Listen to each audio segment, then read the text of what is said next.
Pooley woni de e ka se enye ya na yeboa ya pa na se na ekon no na nse se ekon sa sebi asem ko kan no wapa ho chew ese o kan sa adwobre o na nse se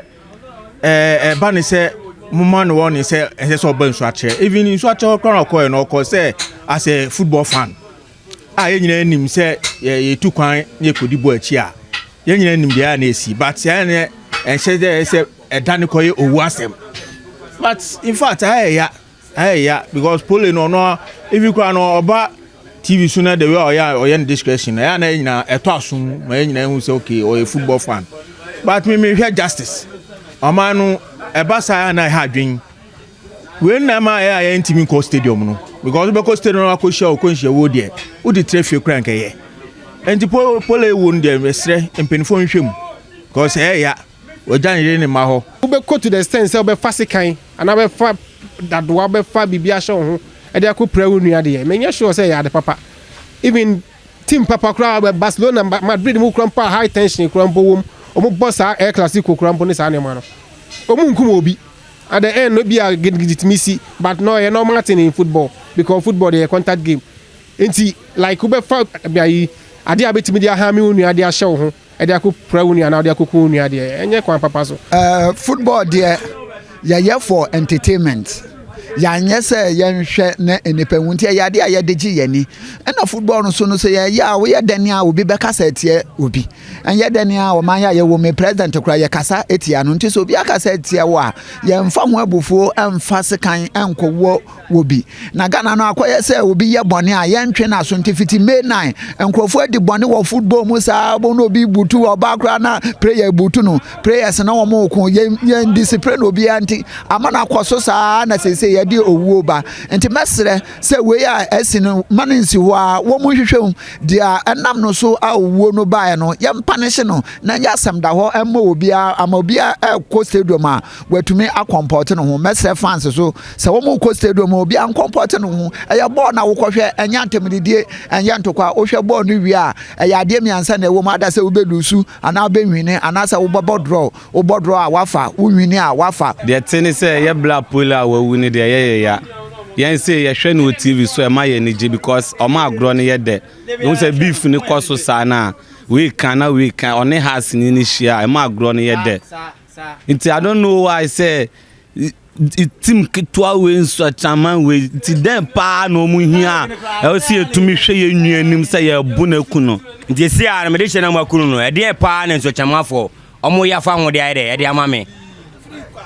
makunu keke enti yen ko bobo a na mu kumire hye enti ye ko ya na se bae Ghana mamu nye sawu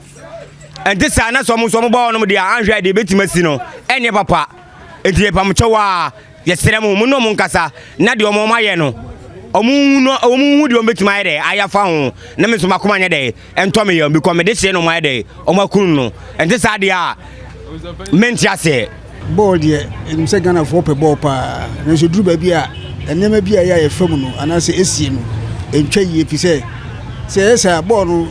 obi kura ni ji ball ho ko park kura no osuru because animo esie bi se na nsem ho ebi si sa na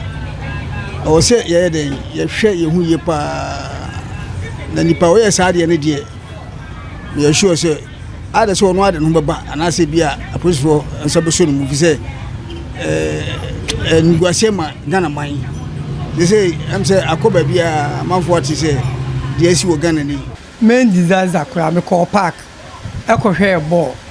but this time no hwe teams ni adina e bana e moagi efe no so bi ba be team na so office bia ne hon so ni ade e say GF no omuma emmela ni ayi adwuma o Ghana team nim even though met me the we ati for crowd there example say I say omamba oba be bobo na be 6 good months ni entua ne car even though ya wo players him ya also wo supporters nim dedi kan Pooley na reho amatikwa say jama se ne yire kra enyam nipa na yes ani so fortune to anya de ball na ehwe de ade ani na utumi de kan show ho se uhwe unu ani pa ni pa de kan wo ne de wanya de ni kwenya nyenu ni po yesa no wanya de yasem la no e forso ani ni di go na hawe we ya de kwasa sa hwim 1 week na chiko ye ti hwi ni pa nso awu ni re ne ma je hwa na be hwe o Kotoko fo be ka to be hwe o ma de so abusu nyenu mensa no be je gu baby e to fo ti o ma nya de de fe ni fa ni neti form e je anya ma ni chama na Ghana football guys ani hwe kwa anya de bi uchu kwa do we dey Uku stadium